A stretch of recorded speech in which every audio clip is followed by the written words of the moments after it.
Hello students, आज हम पढ़ेंगे एक्सप्रेसिंग कंसंट्रेशन ऑफ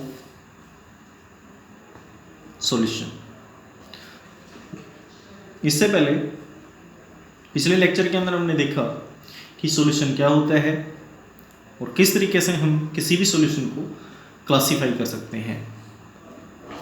अब यहाँ पर हम पढ़ेंगे कि किसी भी सॉल्यूशन के अंदर हम कंसंट्रेशन को किस तरीके से रिप्रेजेंट करें। तो हम पहले समझेंगे what is the meaning of concentration.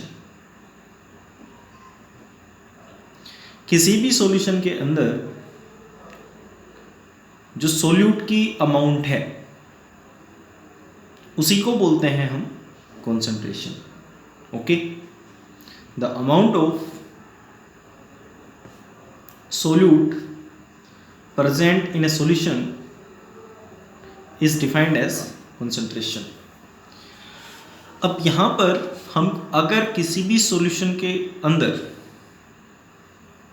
अगर हमें कंसंट्रेशन दिखानी है तो वो हम दो तरीके से दिखा सकते हैं। एक हम दिखा सकते हैं क्वांटिटी के अकॉर्डिंग और दूसरी हम दिखा सकते हैं क्वालिटी के according.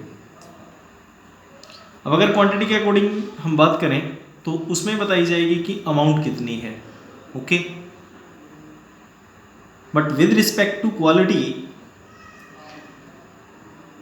we can tell that either the solution is dilute or it is concentrated quality के हिसाब से। तो यहाँ पर हम दो टाइप के सॉल्यूशन पढ़ते हैं, एक होता है डाइल्यूट और दूसरा होता है कंसंट्रेटेड सॉल्यूशन। यहाँ पर डाइल्यूट और कंसंट्रेटेड के अंदर डिफरेंस क्या है वो हम देखेंगे।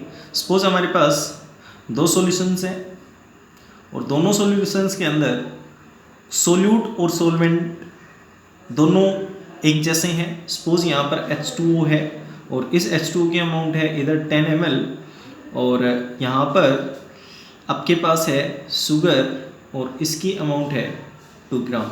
ओके, इधर H2O है 2 ml और आपका जो सोल्यूट है दैट इज 5 ग्राम। ठीक है, तो सोल्यूट की अमाउंट इसमें ज़्यादा है कि इसमें इधर ज़्यादा है। तो जहाँ कहीं पे भी सोल्यूट की अमाउंट ज़्यादा होगी उस सॉल्यूशन को बोलेंगे हम कंसंट्रेटेड सॉल्यूशन और ये वाला सॉल्यूशन हो जाएगा आपका डाइल्यूट सॉल्यूशन। ओके, तो इस तरीके से हम जो सॉल्यूशंस हैं उनको क्वालिटी के अकॉर्डिंग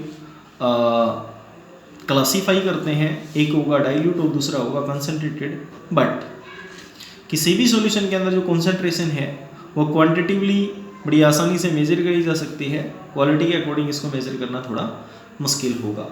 ठीक है, तो हम देखते हैं कि किस तरीके से सोल्यूट की जो अमाउंट है उसको हम मेजर कर सकते हैं।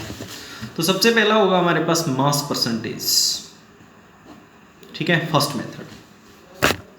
तो देखिए मास परसेंटेज का मतलब क्या है।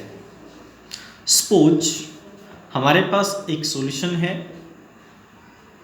और उस सॉल्यूशन के अंदर 10% सोल्यूट की अमाउंट है। Suppose we have 10% sugar solution.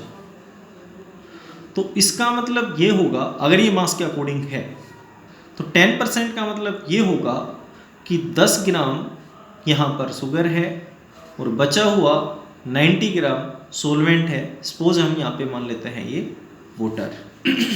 ठीक है, तो ये मतलब होता है मास परसेंटेज का और इसको हम दिखाते हैं वेट बाई वेट से, W/W से।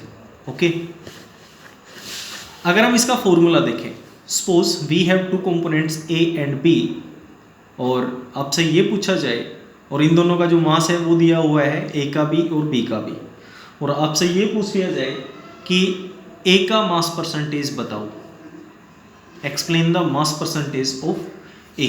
तो इसका फॉर्मूला ये होगा कि जिस भी कंपोनेंट का हमें मास परसेंटेज निकालना है उसके मास को हम कुछ इस तरीके से पुट करेंगे, mass of component divided by total mass of solution into 100। ठीक है, सपोज हमें कंपोनेंट A का मास परसेंट निकालना है, मास परसेंटेज ऑफ A तो यहाँ पर mass of component A divided by total mass of solution, जिसमें ए प्लस बी दोनों का मास हो जाएगा और इसको हम 100 से कुछ इस तरीके से मल्टीप्लाई करेंगे, उसके बाद में आपका जो ए है उसका मास परसेंटेज आ जाएगा। जैसे अगर इसी में हम निकालना चाहें 10 ग्राम इधर शुगर था और 90 ग्राम था आपका वाटर, तो शुगर का अगर मास परसेंटेज आपको निकालना है, mass percentage of sugar is equal to, तो शुगर का मास है 10 ग्राम और टोटल 90 प्लस 10 इंटू 100, तो ये आ जाएगा आपका 10% आंसर। ठीक है, इस तरीके से हम ये मास परसेंटेज निकालते हैं। अब यहाँ पर मास परसेंटेज के कुछ एग्जांपल्स गिवन है। जैसे एक तो दे रखा है example, if A solution is described bye 10% glucose in water by mass, it means that 10 gram of glucose is dissolved in 90 gram of water resulting in 100 gram solution. अब एक एग्जांपल है, suppose हमारे पास एक कमर्शियल ब्लीचिंग सॉल्यूशन है, तो उसके अंदर 3.62 mass percentage of sodium hypochlorite present है वाटर में। तो कहने का मतलब ये होगा कि जो कमर्शियल ब्लीचिंग है उसके अंदर 3.62 मास परसेंटेज सोडियम हाइपोक्लोराइड की होगी और बचा हुआ उसके अंदर वाटर होगा। तो 100 में से आप माइनस 3.62 करो, उसके बाद में वाटर की जो क्वांटिटी है वो आपके पास आ जाएगी। Next one is the volume percentage. अब वॉल्यूम परसेंटेज भी सेम उसी तरीके से हम निकालेंगे जैसे हमने मास परसेंटेज निकाले। ठीक है, तो इसका फॉर्मूला देखिए पहले तो वॉल्यूम परसेंटेज का, और इसको हम V बाई V से रिप्रेजेंट करेंगे। जिस कंपोनेंट की हमें